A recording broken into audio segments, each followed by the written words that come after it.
Hello అండి, welcome to easy cooks. ఈరోజు మనము సండే స్పెషల్గా మటన్ బిర్యానీ చేయబోతున్నాము. బయట హోటల్స్లో కన్నా కూడా చాలా టేస్టీగా ఉంటుంది. మీరు కూడా ఇలా ట్రై చేసి చూడండి ఒకసారి.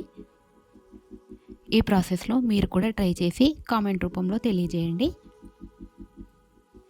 ఇప్పుడు మనము ప్రాసెస్లోకి వెళ్ళిపోదాము. ముందుగానే మనము ఒక 1/2 kg వరకు రైస్ని తీసుకుందాము. ఇక్కడ నేను బాస్మతి రైస్ని యూజ్ చేస్తున్నాను. మీరు నార్మల్ రైస్ని కూడా వాడుకోవచ్చు. ఇవి ఒక 2-3 సార్లు శుభ్రంగా కడుక్కొని పక్కన పెట్టేసుకుందాము. ఒక హాఫ్ అన్ అవర్ పాటు నాననివ్వాలి.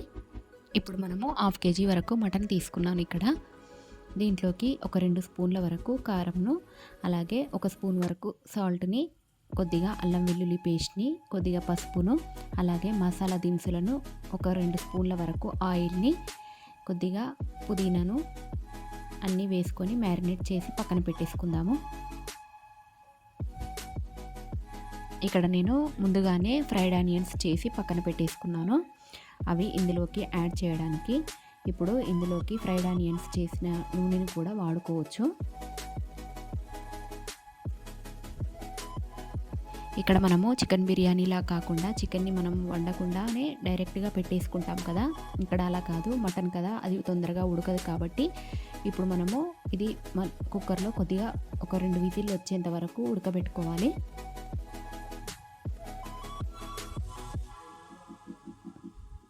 ఇప్పుడు నేను ఒక కుక్కర్ తీసుకొని అందులోకి ఆయిల్ వేసుకొని 2 ఉల్లిపాయలు, అలాగే 2-3 పచ్చిమిర్చిని, కొద్దిగా పుదీనాను వేసుకొని బాగా ఫ్రై అవ్వనివ్వాలి. ఫ్రై అయిన తర్వాత ఈ మటన్ని ఇందులోకి వేసేసుకుందాము. వేసుకున్న తర్వాత ఇది కొద్దిగా మగ్గిన తర్వాత ఆయిల్ అంతా పైనకి వస్తుంది. పైనకి వచ్చిన తర్వాత 1 గ్లాస్ వరకు వాటర్ పోసుకొని ఈ కుక్కర్ పెట్టేసుకొని ఒక 2 విజిల్లు వచ్చేంత వరకు ఉడకనివ్వాలి. 75% వరకు ఉడికితే సరిపోతుంది.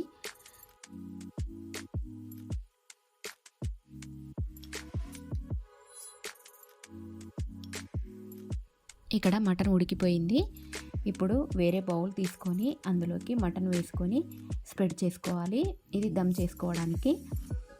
ఇలాగా అంతా ఈవెన్గా స్ప్రెడ్ చేసుకొని దీంట్లోకి కొద్దిగా ఫ్రైడ్ ఆనియన్స్ని, అలాగే కొద్దిగా పుదీనా ఆకులని కూడా వేసుకొని ఇది పక్కన పెట్టేసుకుందాము.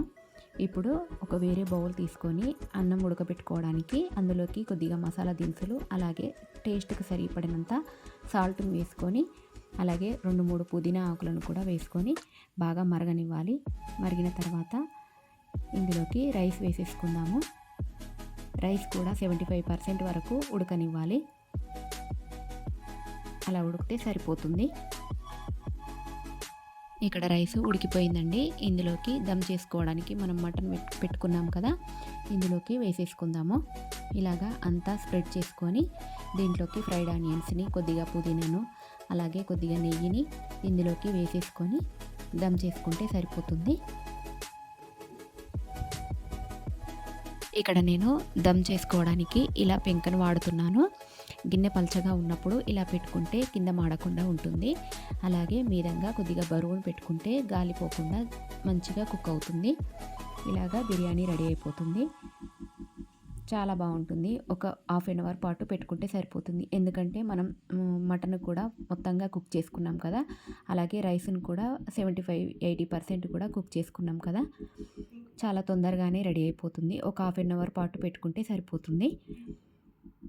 ఇలాగా మీరు కూడా ఒకసారి ట్రై చేసి చూడండి. చాలా టేస్టీగా కుదురుతుంది. మీకు కూడా ఎలా వచ్చిందో కామెంట్ చేయండి. అలాగే వీడియో నచ్చితే సబ్స్క్రైబ్ చేసుకోండి.